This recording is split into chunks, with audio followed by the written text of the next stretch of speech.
Good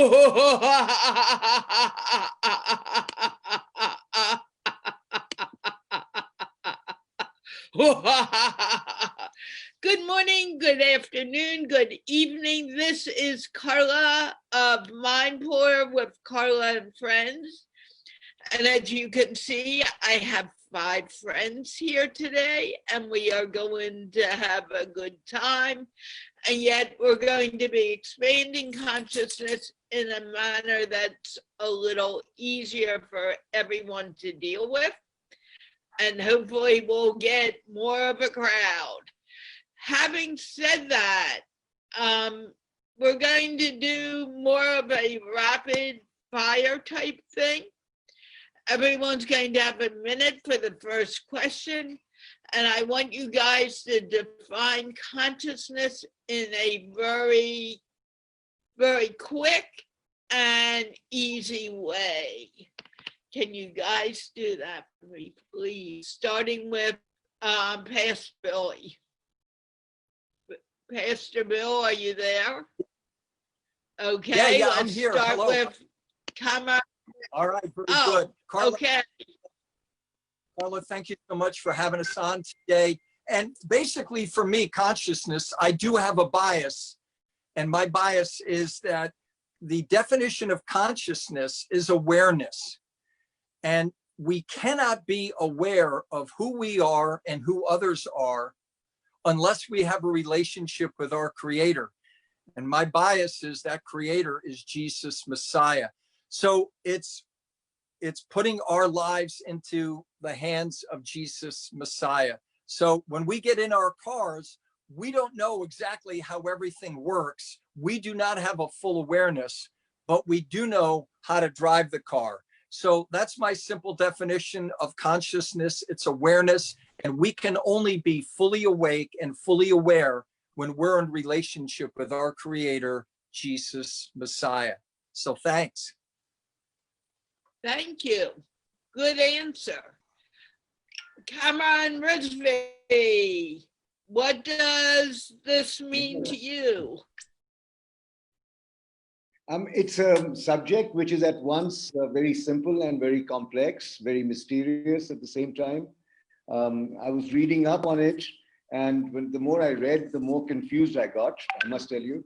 I do agree with Dr. William that it is awareness, and yes, there is a thing called spiritual consciousness as well, and it's to do either with the heart or the higher self. And I think that coma might be the opposite of consciousness, and sometimes to understand the phenomena, it's good to consider the opposite. So that's my 1 minute. Okay, Canute, what is consciousness? Are you there? Consciousness Canute. for me is, yep. Can you hear me? You can hear me? Yes. I can hear you now. Yes. Yeah. For me, consciousness is, it's like that is where we all come from, So for me, it's a difference between awareness and consciousness. Consciousness for me is everything. And then comes, what am I aware of in that consciousness? So if we look at it from a spiritual perspective, for me, that is, it's like that, okay, if you use the word, that God is consciousness. And from that consciousness, everything is coming. But we are not aware of everything. So to distinguish between consciousness as, everything is coming from there. But what am I aware of? That is for me the focus or the understanding of what it is. Thank you, Canute. Shafat, and then we'll go to the youngest in our crowd. Shafat, what is consciousness to you? Yep. Are you there? I think consciousness is something which is very relevant to existence. Absolutely. Can you hear me, guys? So what I believe is that consciousness, the moment anything is created by the Creator, automatically is consciousness, or is created alongside with it, because consciousness is who am I, what am I supposed to be, what am I supposed to do. Now, there are two different levels of consciousness. There's a creation, which is in this world, and we understand the moment we wake up, we understand that we are conscious, and the moment we go back, we are unconscious, or we don't know who we are. But then there's another realm of consciousness, which is probably life after death. And this is where religion comes into play. So that kind of consciousness or other experiences, which is supernatural or super spiritual experiences, they also try to wake up another consciousness. So what I do believe is that whatever we define as consciousness today is actually a portion of the subconscious which is active. And so subconscious as a whole exists, and that's the bigger knowledge, the bigger picture, which has been pre-coded into humans. And then that portion which we activate during our lifetime becomes consciousness.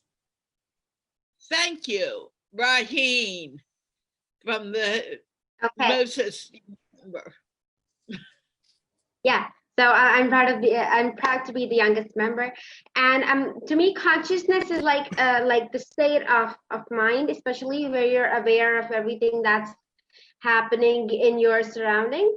But what I believe is that when you're taking a decision or you're making a choice, then consciousness, you know that, let's just say you have different flavors of ice cream, you're buying chocolate. Why are you doing that? Or you're making a decision, the reason you're doing a certain action, why you're performing the action, and what's the reason to it. So is it in benefit of somebody else? Is it benefit of anybody, you or your religion or the world? So I think this is how consciousness is for me. To me, consciousness is I'm being a little philosophical, but it's that which underlies all of existence. It's the basis of everything we do. And it's our awareness, being aware of what life is about and acting in a manner that is relevant to the minute, to the moment, being in the moment, being in the present. Okay, we have another question. You get a little longer time. You get an extra 30 seconds. And the question is, what is the implication in your life of being conscious? What do you mean when you say, I am conscious? We'll start with Pastor Bill. Yeah, well, I love this question, because you're saying, well, on a personal level. And for me, I agree with you, Carla, that consciousness does underlie all of existence. But then we have to say, well, how do I become conscious, or who created consciousness? And I always go back to that.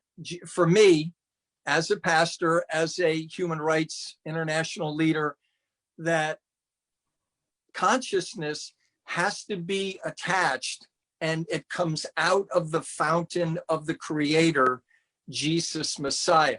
I'm not talking about religion, because religion is not the pathway to consciousness. The pathway to consciousness is not religion. It's a relationship, and it's a relationship with the one that created consciousness, and that would be Jesus Messiah.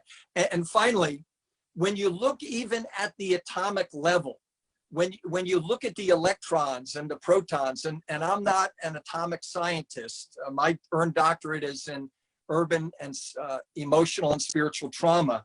But when you think about it, at the atomic level, the atoms should be flying apart, but yet they're all held together. And there's a great, great statement by Jesus Messiah in the New Testament, where it says that in the Creator of consciousness, in Jesus Messiah, all things exist and are held together. So in order to be fully conscious, you have to have a relationship with Jesus Messiah, the Creator of consciousness. Okay, thank you. Canute. You're welcome. Canute, what is the implication in your life of consciousness? How do you know it really exists?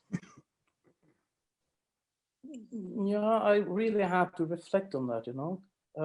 But for me, it's foremost about to know that I am someone in the whole. It's like, you know, we ask, who am I?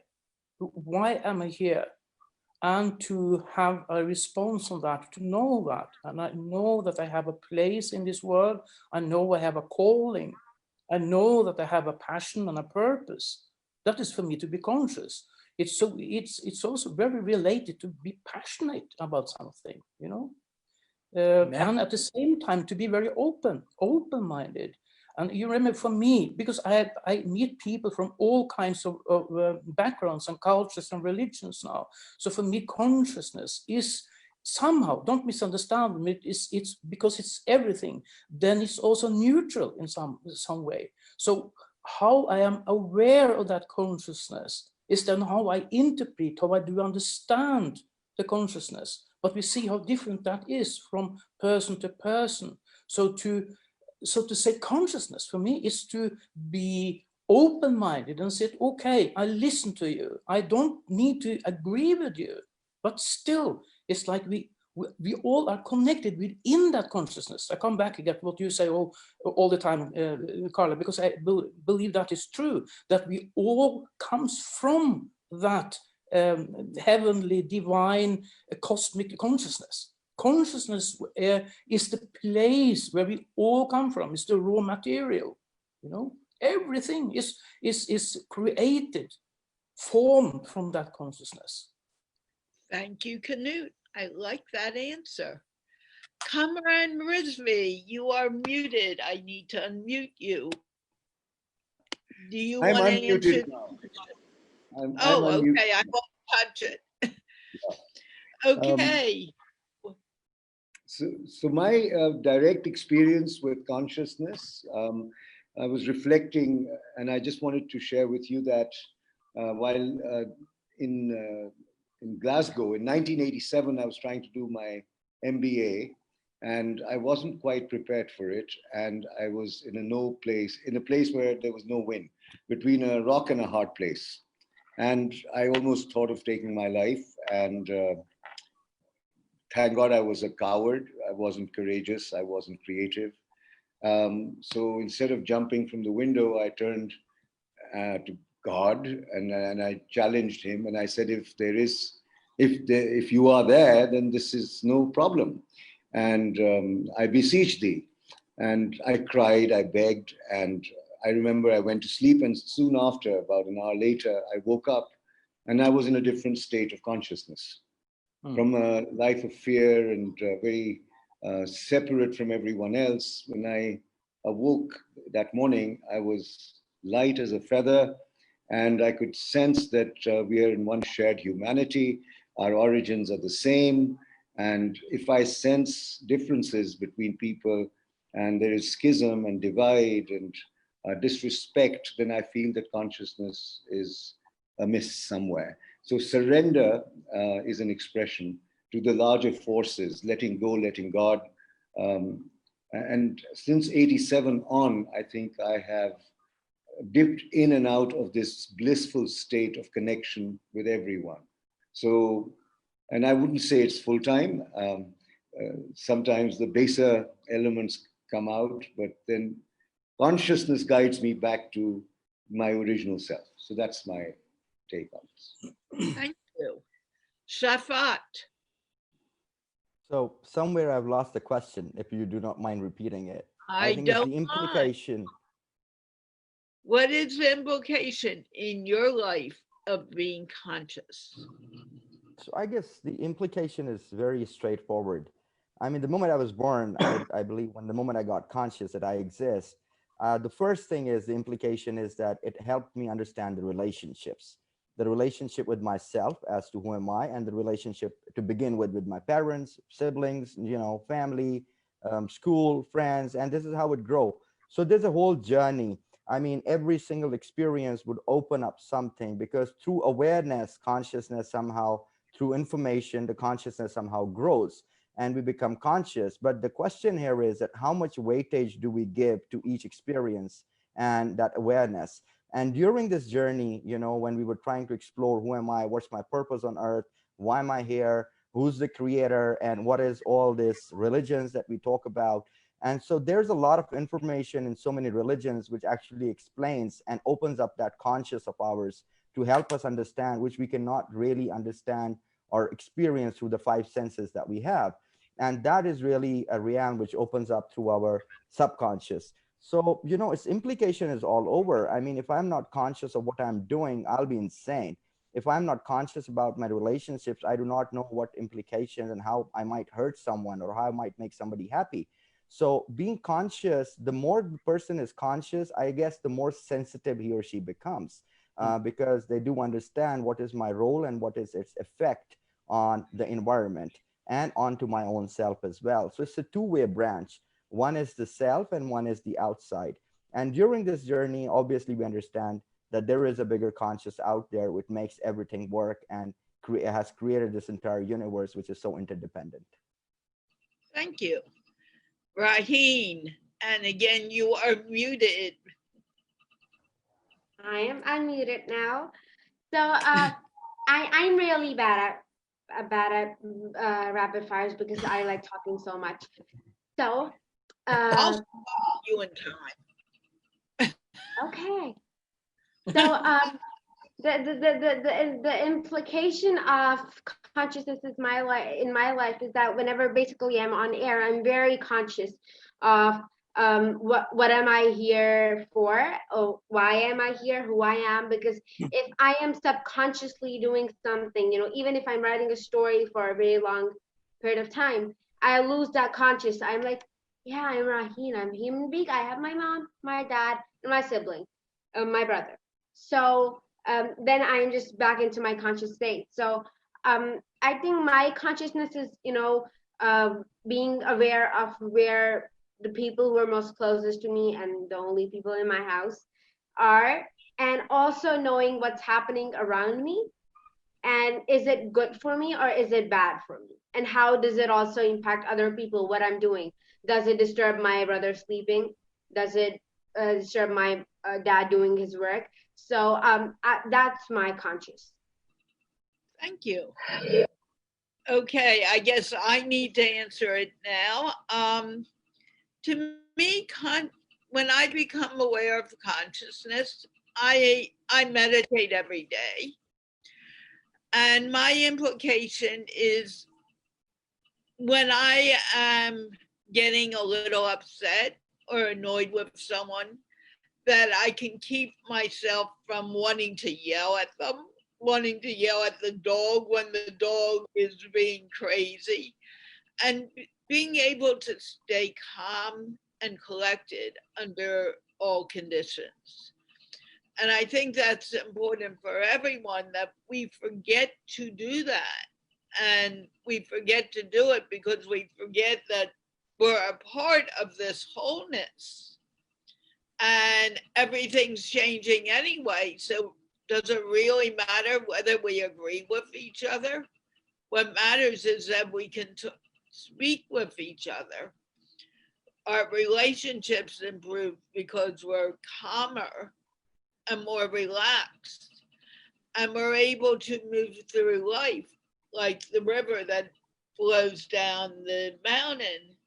There may be bumps that go on, you know, rocks that kind of obstruct it at times. But we know that no matter what, life is going to continue and we're going to be fine. And believe me, I've had my moments when I wasn't as calm as I am at other times. Okay, question 3. What are the steps to explore the subconscious mind? We'll start with, we need to start with someone different. Sure. We'll start. What's the question again? Yes. What's the question again? Oh, please. Okay. What are the steps to explore the subconscious mind? Canute, you have 90 seconds. Yeah, for me, it's a blend of being in nature to learn to listen to nature, you know, to be in dialogue with nature. That is one thing. The other is I'm always contemplating and writing. So in my creative writing, to open up for this unconscious by writing, creative writing, not just rational writing, but really to open up. It's also visual journeys. When I work intuitively, it's like, you know, if I should use a metaphor, it's like when you are on the first floor, you go up, you know, to the third floor, and then from there you start to explore what is going on, and that is really exciting. You know, you should really try, you know, to use your fantasy, you know, your creative imagination, open up for that, and when we do so, we inquire ourselves and we inquire the environment at the same time. You know, it's Socrates, you know, he inquired. So for me, it's also about learning. I learn about myself, I open up, I write, and I reflect on that, and I meditate, and I just, you know, being in the stillness, and in that stillness, I receive, you know, it can be verbally, it can be images, and then I start to contemplate on that. And doing this, I expand my consciousness. Very nice, Knut. Thank you so very much. Cameron Rizvi, please answer the question. Yeah, you asked the question about steps of that to explore the subconscious mind. Now, I'm looking at the subconscious mind as us being programmed from childhood by our environment. I'm taking that school. And I believe that a lot of times we are acting out of a certain program, a habit, influences we've had from our elders, from our teachers, environment, media. And frankly, our beliefs are set as a result, which can cloud the purity of the original inheritance that we had. And it could be layered, the subconscious could be layered. And I find that the best way to explore is to ask yourself, what do you believe and why? And oftentimes, when we question our beliefs, that is when we truly start to explore the layers that have been put on us. A lot of it is garbage, a lot of it is beautiful. But the question is, how can we confront ourselves, our beliefs, our paradigms, our perceptions, and how they were formed in the first place? And I feel that there is a lot of discovery to be done just by introspection. So I'm taking that view. And of course, I also follow the train that Knut has mentioned, that I feel is also very important. Because when we interact with nature, lots of relationships come through with the animal kingdom and the botanical kingdom. It's remarkable. Mm. Okay, Pastor Billy. Is it Pastor Billy, or am I creating a new name? Yeah, you tell me whatever you want, Carla. It's okay. No, Okay.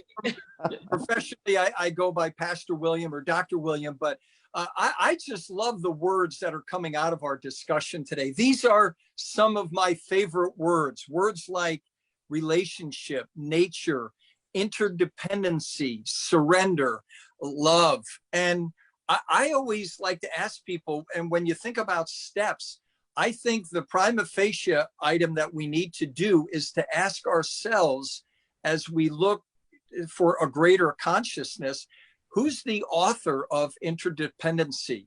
Why are we even on this Zoom meeting today? I love what Knut, you asked some great things. Why am I here? I have a passion. I have a purpose. I am someone. And again, I go back, well, who created all that? And for me, you have to look back to creation. And who is the author of creation, of interdependency? I love the word dependency, because when I began to examine 50 years ago when I was 18 years old, well, who's the author of all this? And I began to question philosophically in my own consciousness, is this all a mistake? Am I a mistake? And then once again, here's my bias, my loving bias. And it's that only in a relationship with the Creator, Jesus Messiah, who, by the way, is the only one still alive, rose from the dead, that once I have a relationship with this still alive creator, I become more conscious and expand my consciousness because I'm fully awake and aware of who I am through him. And, you know, I used to hate people. I really did. People used to get in my way, but now I love people. I love everyone. And it's because of my relationship with the author of creation. Thank you, Thank you. Pastor Billy. That PB is, I want to say peanut butter and jelly, but I'm not doing that. Well, it's Pastor Bill and Jesus Messiah, PB&J. But they call me PB here in New York City. Pastor Bill, it's a shorthand. So I want to hear our youngest member. I want to hear from our youngest member. We will after Shafat. I want to keep her as last because you know children have so much to offer. Shafat? Oh, yeah, so I think, you know, I might sound a little bit complicated here, but I'll try to simplify it into a few steps out of my own personal experience, though. I think the first thing is that the first step into learning and opening up your subconscious is empathy. And once you're empathetic, because consciousness is being conscious of your fears, conscious of your challenges, conscious of the threats, all the opportunities at the same time. So all of these things somehow open up. And all of this again boils down that step one is you need to be observant and you need to be really critical, as Kamran has rightly mentioned, that we need to question ourselves, we need to question our beliefs and really shun off a lot that has been layered upon our minds. And that requires a complete process. And then again, Knut has rightly said that you need to be in touch with the nature. So I guess these are essentially the 2 or 3 steps. But again, it starts with empathy. It starts with building the relationship. And again, the pastor has obviously also rightly said that you need to be in connection with the top, with the creator. So all these things is part of that journey, which opens up the subconsciousness. But between all of this, I think it's really about doing 2 things at the same time. And one is self-exploration.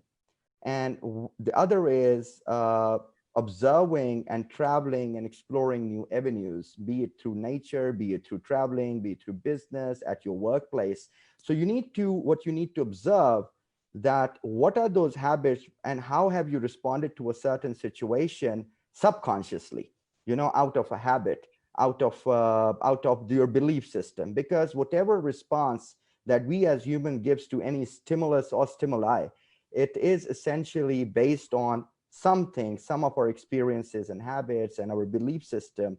And once we start observing that, we try to comprehend what's going on with our subconscious. And it somehow helps us open that up.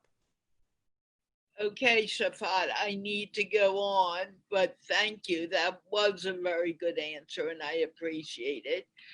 Raheen. Yeah. Yeah, have an answer. Yeah. So I think there are 2 steps. First, the creator, be close to the creations of the creator. That could be nature, be close to nature, anything that is created by the creator, be close so that you could see, how if you just see how beautiful the mountains and all the views of the world is, then you see how beautiful the creator automatically is, so you be close to the creations and also the creator. And I think that's because our subconscious mind, even though it's subconscious, it still has a big influence on our actions and our feelings. So I think exploring that, a good way is to be close to the creator and the creation of the creator. Very good. And I guess you're waiting for my answer. A conscious mind is a mind that's aware of what is happening around them. And that means we may be sitting somewhere and someone will disagree with us. And instead of trying to be right and saying, I'm right, come on, guys, listen to me, we listen to that other person and we hear what that other person has to say. which many times it doesn't happen because we want to say, I am right and you are wrong. But we need to remember that it's important to be able to disagree, to agree to disagree, and to be able to calmly listen to someone else, whether we agree or whether we think that person's a criminal or whatever. When we listen to what the other people say, we learn, and we open up our ability to deal with everything in the universe. Having said that, we have maybe 5 more minutes, and I'd like everyone to just sum up what they need to say about consciousness, because we are going to need to close out like in 5 minutes. And I'll start with Shafat. Okay, well, I'm on the firing front then. So anyways, I personally think, I think everybody, one way or the other, whether you like it or you don't like it, we all go through this journey of exploration and the journey of consciousness. Number one, I think it's a huge blessing that we are conscious while we're in this world. And we're conscious of so many things. Our brains work, our heart works. We know about our challenges, basic practices. There's a lot of knowledge that has been passed down to us, both genetically and otherwise as well. And I personally think that people who are conscious about themselves, about their environment, be it their health, be it their relationships, be it their workplace, be it the employees that we have, the team members, or, you know, friends, family, environment, whatever it is. I mean, the bigger it grows, the better you become. And therefore, for us to really come together at a higher level as superhumans, I think we all must focus on the importance of exploring our consciousness. Thank you. Kamran Rizvi. I've always held, thank you very much, Carla. I've always held that the state of comfort that we are in is the enemy of progress. And we can never progress if our consciousness does not expand. And the only way it's going to happen is if we dare to step out from what we are habitually comforted by and to discover. And I've heard the word exploration and discovery from most of my friends here. And I think that this word is easier said than done. I've been a victim of comfort myself, because once I become functional and things are working out, I just want to stay there. And when I'm trying to do that, I'm actually denying myself the potential, the possibilities that lie ahead. And to arrive at the higher self, I think we need to look for diversity of experience and to try out new things and meet people who have views different from me, so that through those interactions, I'm enriched as much as they are. Trying to be with like-minded people, I think, is also doing yourself a disservice. It's good to have a good social relation, but to discover people from different backgrounds, ethnicities, color, and histories is, I think, the way to go to your higher self. And I agree with you. Knut, you have 1 minute. Yeah, we talk Did I take about that time? I'm sorry. we talk about the conscious and the subconscious. What I experience is that we call it superconscious. You know, it's like that the subconscious is very often, as we say, the conditioned me. But on the higher level, sometimes it's like you get a revelation, you get insight, wisdom that you don't really understand where it comes from. And for me then, to be conscious or to be aware is then to be open-minded, both for what is conditioned in my subconscious, but it is also to be open for what I don't know. It is to explore, as you mentioned, explore the unknown unknowns and to accept that I don't understand. Because if I don't understand, then I have to learn. I have to open up for new information. And that is what we need in the world today. That is to open up for this interrelated understanding of each other. Because for me, consciousness is alive. It's not dead, it's alive. So if we are too dogmatic, if we are too rigid, if we are too conditioned, then we can't be conscious. That is just to have knowledge. Thank you, Canute. That was a great answer. Thank you. I don't know, Pastor Billy, can you sum it up we don't have much time. I'll be very brief. I just encourage people to be open-minded. You know, I used to be unconscious, but it was through seeking the creator, seeking the author who, again, as I stated earlier, Jesus Messiah, who loves all of you on the program today, loves the whole world, seeking the creator, the author of all the great things we've talked about. He's the author of consciousness. He's still alive. He's fully awake. He's fully conscious. And I can become fully conscious by having a relationship with him. Thanks, Carla, for all you do. Thanks for having us on today. Thank you. I'm not trying to be rude, but we need to move on. Raheen? Yeah. So I think that consciousness is, of course, a state of being aware and always knowing the actions that you perform. Why are you performing it in a conscious state of mind? And in order to, I think, explore your subconscious mind, which really influences the feelings and your actions. So I think just be close to the creator and the creations of the creator. So, yeah. Very good. To me, consciousness is that supports all of this, including this conversation. And we had a wonderful conversation today. I want to thank Pastor Billy, Canute for coming, Kamran Rizvi, Shafat, and of course my friend Raheen. I think she thinks I'm forgetting her, but when you have someone with such youth and such vitality, you leave them for last because they bring so much to the conversation. And I want to give them a chance to do that. Having said that, we need to end the show now because I need to go speak English with a few people now.